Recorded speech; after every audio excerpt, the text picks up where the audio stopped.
Question answer की इस list में पहला क्वेश्चन आया है मेरे पास, I want to focus on study but मैं नहीं कर सकता।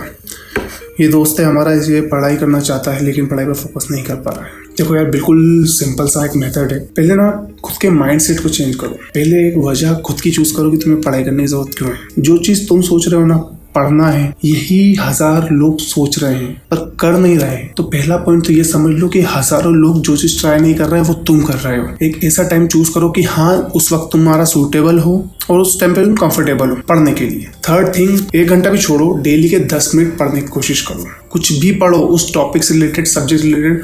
मुझे पता है जैसे पढ़ने बैठोगे ना तुम्हें नींद आएगी, तुम्हें आलस आएगा, मोबाइल चलाने का मन होगा। 10 मिनट, सिर्फ 10 मिनट पढ़ो। खुद को एक इतना स्ट्रॉन्ग कर लो कि मुझे 10 मिनट पढ़ना है।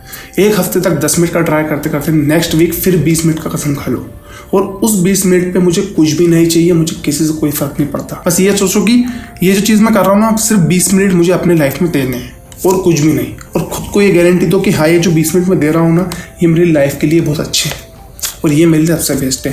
ये ट्राई करना, मैं गारंटी दे रहा हूँ तुम्हारा स्टडी करने का मन होगा। जब भी स्टडी करो ना, स्टडी करने से पहले 10 मिनट पहले कोई से भी अच्छे सॉन्ग सुनना, बिल्कुल एक प्लीजेंट हो, जो थोड़े सुकून वाइज हो। थोड़ा बहुत सॉन्ग सुन लेना तुम्हारे हिसाब से, जो तुम्हें बहुत अच्छा लगता हो, 5 से 10 मिनट तक।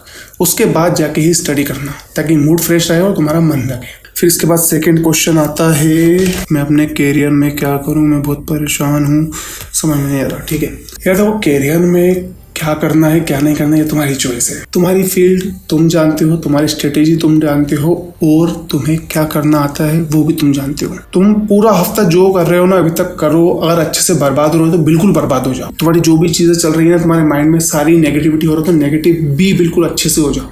फिर एक दिन खुद को देना और एक दिन बिल्कुल अकेले में खुद को रूम में बंद करके फिर सोचो कि मेरा इंटरेस्ट क्या है, मेरा किस चीज़ में दिल लगता है, मैं क्या चीज़ अच्छे से कर सकता हूँ और मैं क्या करना चाहता हूँ।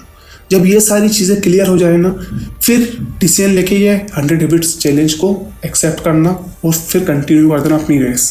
थर्ड पॉइंट है, I work in EMI collection department, I want to do something in my career, what to do. Career या खुद का कभी ऐसा लालच मत करो। मेहनत करना तुम्हारे हाथ में, देना उसके हाथ में। पहली बात तो ऐसा कोई काम नहीं है जिसका कोई सबसे बड़ा मुकाम नहीं है। जिस चीज में सबसे ज्यादा गरीबी है उस चीज में सबसे ज्यादा अमीरी भी है। हर फील्ड में बड़ा लेवल होता है पर वो बड़ा लेवल कब मिलता है, जब उसका बड़ा प्लेयर आता है। अगर तुम बड़े प्लेयर हो तो रिस्क लो और खुद का कुछ चालू करो। तुम बोल रहे हो कि EMI डिपार्टमेंट, अब तुम EMI डिपार्टमेंट में हो। मेरे बहुत से दोस्त हैं जिनमें से 1-2 दोस्तों ने फ्रेंचाइजी ली और खुद का EMI डिपार्टमेंट चालू करा है। लाइक बजाज फिनसर्व है और ये इस टाइप के जो होते हैं, वैसे कुछ प्राइवेट उन्होंने डाले। तो तुम भी ये चीज ट्राई कर सकते हो। मेन थिंग है रिस्क लेना। राजा और गधे में सिर्फ एक फर्क होता है, राजा रिस्क लेता है और गधा पड़ा रहता है। और तुम्हारे पास जब इतना एक्सपीरियंस है, उस कॉन्फिडेंस है, कॉन्टेक्ट है, तो तुम ऑब्वियसली यार रिस्क ले सकते हो। जस्ट रिस्क लो और उसका नाम लेके लो, बाकी तो सब हो जाएगा। आपकी वीडियोस अच्छी हैं, मुझे मोटिवेट करती है, पर आप 10 चैलेंज कर चुके हो और मुझे चैलेंज कैसे करूँ? मैं अपना रूटीन नहीं सुधार पा रहा हूँ। ठीक है, ये भी था। एक भाई हैं जो चैलेंज एक्सेप्ट करना चाहते पर उनको पता नहीं कैसे करूँ। और सेकंड पर्सन है, तो जब मैं 10 चैलेंज था तब वो स्टार्ट करना चाहता था पर वो नहीं कर पा रहा था। अब वो क्यों? क्योंकि उसका सोचना था कि मैं बहुत आगे निकल चुका हूँ। लाइफ में दोस्त कभी भी देरी नहीं होती। जो चीज़ आज आप शुरू कर रहे हो ना, वो आपके हिसाब से आज ही शुरू होगी। वो भले ही 10 लोगों के हिसाब से पहले शुरू हो चुकी है, लेकिन उन 10 लोगों की कैपेसिटी अलग है, तुम्हारी कैपेसिटी अलग है। तुम अलग समय में हो और वो अलग समय में थे। तुम अपने आप पे डाउट मत करो। ये चैलेंज वाइज बात करें तो तुम्हें अगर चैलेंज एक्सेप्ट करने हैं तो तुम वीकली हर चैलेंज को एक्सेप्ट करो। 1 से लेके 15 तक चैलेंज है ना, हर हफ्ते एक चैलेंज लो, एक्सेप्ट करो और खुद के ऊपर उस पर प्रोग्रेस करो। तो तुम्हें कुछ भी हेल्प लगती है तो उसके लिए मुझे मैसेज करो, बट एटलीस्ट ट्राई करो, ट्राई एवरीथिंग। और जिसको समझ में नहीं आ रहा कि ये चैलेंज कैसे क्या करना है, समय ले लो, पहले सोच लो अच्छे से करना है या नहीं करना है। करना है तो ठीक है, मैं तुम्हारे साथ में खड़ा हूँ, और मैं ही नहीं, तुम कुछ भी चीज़ करो। तुम अगर किसी स्ट्रगल को स्टार्ट करने वाले हो, किसी चीज़ को स्टार्ट करने वाले हो और उसी में अगर किसी भी सपोर्ट की ज़रूरत लगती है, तो मैं तो एक मामूली इंसान हूँ। वो जो भगवान है ना, वो खुद ब खुद तुम्हारी ज़िंदगी में सारे कनेक्शंस बिठा देता है और तुम्हारे सपोर्ट में ऑटोमेटिकली सबको भेज देता है। तुम्हें किसी के आगे हाथ पैर जोड़ने की ज़रूरत नहीं पड़ती है। बस वो जो मेहनत है ना, वो सिर्फ एक ही चीज़ मांगती है, नेवर गिव अप। अगर ये चैलेंज स्टार्ट कर रहे हो ना तो गिव अप मत करना, भले ही थोड़ा सा रुक जाना, थोड़ा सा लेट हो जाना, टाइम ले लेना खुद के लिए, पर गिव अप मत करना। यही मैं तुमसे एक्सपेक्ट करता हूँ और सभी से एक्सपेक्ट करता हूँ जो भी ये चैलेंज कर रहे हैं ना। देखो मैं भी लेट वीडियोस लाता हूँ, क्यों? क्योंकि मैं भी कुछ चीज़ें सीखता हूँ ना, सडनली मैं एकदम से नहीं करता। सो हम सब इंसान हैं, सीख रहे हैं, टाइम लो पर गिव अप मत करो। चैलेंज करना नहीं छोड़ना है, भले ही उसमें फेल होंगे, फिर से रिस्टार्ट करेंगे, फिर ट्राई करेंगे, पर ट्राई ज़रूर करेंगे, गिव अप नहीं करेंगे। Recently I got cheated by my girlfriend, how to make her jealous and make her feel guilt and how to move on.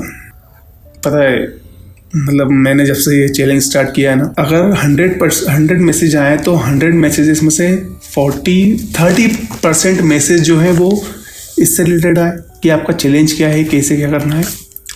40% message ऐसे आए कि मेरा ब्रेकअप हो गया, मुझे मूव ऑन करना है, मुझे बोल्ड पर्सनैलिटी बनानी है, मुझे उसको जलाना है। एक से एक, किसी एक के लिए नहीं है, सभी के लिए मैसेज है। हम किसी से रिलेशन में कब आते हैं? जब वो व्यक्ति हमें शुरू में अच्छा लगता है, हम उससे बात करते हैं, हमें उसकी आदत होने लगती है, हम उसकी आदत में आ जाते हैं। फिर एक समय ऐसा होता है कि हम दोनों घुसने लगते हैं। घुसते घुसते हम इतना भूल जाते हैं कि हम एक दूसरे के शेड्यूल में सेट हो चुके हैं। फिर सडनली कोई थर्ड पर्सन आता है, फ़ायदा उठाता है तुम दोनों की लड़ाई का, झगड़ों का, और वो बाजी मार के चले जाता है। देखो रिलेशन एक ऐसी चीज़ है जिसमें दो प्यार करने वाले साथ चलते हैं। ये एक खाई की तरह है, दोनों में से कोई भी एक अगर खाई में गिरा तो चोट दूसरे को लगनी है। रिलेशन में अक्सर लोग बातें करते हैं कि यार लड़की धोखेबाजी होती है। एक चीज हमेशा ध्यान में रखना कि धोखेबाज इंसान होता है, लड़का है लड़के की नजर में धोखेबाज लड़की है, लड़की की नजर में धोखेबाज लड़का है। कोई फिक्स नहीं होता किसी का भी कौन कहाँ तक चलेगा, क्योंकि रिलेशन में रहना एक जंग की तरह है। दोनों साथ में रहते हैं, तरह तरह के लोग आते हैं आपको तोड़ने के लिए। कभी कभी होता है कि जो लोग आते हैं ना वो तोड़ने में कामयाब हो जाते हैं, क्योंकि आपके साथ वाला जो रहता है वो हिम्मत हार जाता है लड़ के। सब लोग स्ट्रॉन्ग नहीं होते यार, हालात देख के हार जाते हैं, टूट जाते हैं, लालच में आ जाते हैं। उस समय पे आप उस व्यक्ति को कुछ नहीं कह सकते ना। यही है कि यार आप माफ करके बस ये सोच सकते हैं कि जो हुआ गलत हुआ, जो होगा सही होगा। मैं स्ट्रांग हूँ, मैं स्ट्रांग रहूंगा, ये चीज खुद को पॉजिटिव रखो। किसी से रिवेंज लेना है ना तो उसका बेस्ट वर्जन है यू। खुद का इतना बेस्ट वर्जन लाओ, खुद का इतना अच्छा वर्जन लाओ कि सामने वाला देख के खुद ब खुद ही सोचने लगे कि यार मैंने क्या गलत किया, क्यों खो दिया इसको। खोने वाले को एहसास होना चाहिए कि तुम्हें खो दिया। अब वो कैसे होगा? जब तुम खुद पे वर्क करोगे, कोई ये चीज समझाओगे कि मैं कितना स्ट्रॉन्ग हूँ, खुद को बताओगे, रोना बंद करोगे, हालातों से लड़ोगे, लड़ना सीखोगे, दूसरों की उम्मीद पे खरा उतरोगे, मजबूत बनोगे, जिम्मेदारियां लेना सीखोगे। जब ये सब करने लग जाओगे ना यार, ऑटोमेटिकली तुम एक मैन बन जाओगे। और देखो ऐसा कोई स्पेशल नहीं है, बट एक बात कहना चाहूंगा कि अगर तुम मर्द हो तुम्हें हर चीज सहनी है, चाहे वो दर्द हो, झूठ हो, सब कुछ। तुम्हारी जिंदगी में खुशी नहीं लिखी है, लिखा है तो सिर्फ दर्द, टेंशन, परेशानी, जिम्मेदारी, बोझ, और सारी चीजें तुम्हारे हक में लिखी हुई है। और ये सब तुम्हें सहन करके ही जिंदगी में आगे बढ़ना है। अगर तुम ये चीज सहन नहीं करते हो तो यही चीज सहन करने वाले दूसरे भी बैठे हैं जो अपने आप को मर्द बोल के आगे बढ़ते हैं। और सिंपल सी बात समझ लो, इस दुनिया में तुम्हारे लिए मेरे लिए कोई इतना स्पेशल नहीं है। इवन इंटरनेशनल मेंस डे पर भी गूगल तक कुछ हमारे लिए नहीं ढकता। जो चल रहा है वो चलने दो, इमोशंस तुम्हारे हैं, 2 पल की खुशी मिलती है, 2 पल की खुशी लो, और कभी खुशी की उम्मीद मत करो। लोग तुम्हें धोखा दे रहे हैं, चुपचाप सहन करो, उनसे सीख लो और आगे बढ़ते रहो। कभी कोई शिकायत मत करो, क्योंकि जब तुम शिकायत करोगे ना तो लोग सौदा करेंगे और मजाक उड़ाएंगे। क्योंकि अक्सर होता है जब हम अपनी परेशानी बांटते हैं तो लोग उसका सौदा करते हैं, और उस परेशानी का सौदा होता है बाजार में, 10 लोगों तक बातें फैलती हैं। तुम खुद से नोटिस करो कि अगर तुम्हें कोई परेशानी बताएगा ना तो तुम्हें उस वक्त के लिए तुम उससे सुनोगे, उसको सपोर्ट करोगे, पर जब वक्त टल जाएगा तुम उसका खुद ही मजाक उड़ाओगे कि इसको मैंने इस चीज़ से बचाया था। बदले वगैरह को छोड़ दो, जो गया उसको जाने दो, अपने आप पे बिलीव करो, क्योंकि तुम्हें मैन हो, तुम सब कर सकते हो। और यही चीज़ गर्ल्स के लिए भी बोलना चाहूँगा कि यार जो तुम्हें चीट कर चुका है उसके बारे में सोचना छोड़ो। तुम्हारे पास हज़ारों ऑप्शन हैं, बहुत सारी अपॉर्चुनिटीज़ हैं।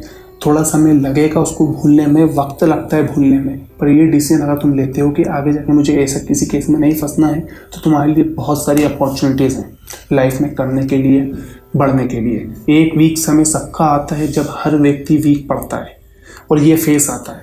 लेकिन इस फेस से जब तुम निकलोगे ना, डिप्रेशन से लड़ोगे, तुम्हें इस फेस के अंदर लोगों के असली चेहरे पता चलते हैं कि कैसे लोग हैं, कैसी उनकी बातें हैं, कौन अपना है कौन पराया है। और जब इस फेज से निकल जाते हो ना, जब घबराहटें सही हो जाती हैं, जब लड़ना सीख जाते हो, तो बहुत अच्छी बात होती है। तो लड़का हो या लड़की हो, तुम अपना बेस्ट रिवेंज लेना चाहते हो किसी से भी, रिलेशन वाइज से मतलब नहीं, किसी से भी, तो तुम सिर्फ सक्सेस की तरफ फोकस रखो और कंपटीशन वगैरह से दूर रहो। फालतू किसी से नहीं उलझना है, सिर्फ अपने आप पे डेवलपमेंट पे वर्क करना है बस। अब अभी तक मेरे हिसाब से तो ये क्वेश्चंस जो मोस्ट पॉपुलर थे, जो थोड़े सूटेबल थे, उनका मैंने जवाब दे दिया है। बाकी जो बहुत सिंपल क्वेश्चंस होते हैं उनका जवाब मैं प्राइवेट में ही दे देता हूँ। सो अगर आपका भी कोई डाउट हो या आपको ऐसा लगता है कि मुझे कोई क्वेश्चन पूछना है, तो आप मुझे इंस्टाग्राम पे मैसेज कर देना, मैं वहीं पर आपका रिप्लाई करूँगा। बस एक बात कहूँगा कि यार लाइफ में खुश रहो, हमेशा खुश रहो। टेंशन वगैरह बहुत है, परेशानी बहुत है यार, पर ये सब सहन करते करते उम्र निकल जाएगी। अभी जो वक्त है ना, उसको थोड़ा जियो, खुल के जियो और हर चीज़ से फाइट करो, को कोशिश करो कि खुद से कर सको। बाकी मैं तो तुम लोगों के साथ हूँ ही और मैं तुम्हारी हेल्प हमेशा करूँगा, बिकॉज आई एम जैन, वैभव जैन। मिलते हैं नेक्स्ट चैलेंज के साथ, जो मैं बहुत जल्दी लाऊंगा। ठीक है, जय श्री राम सभी को।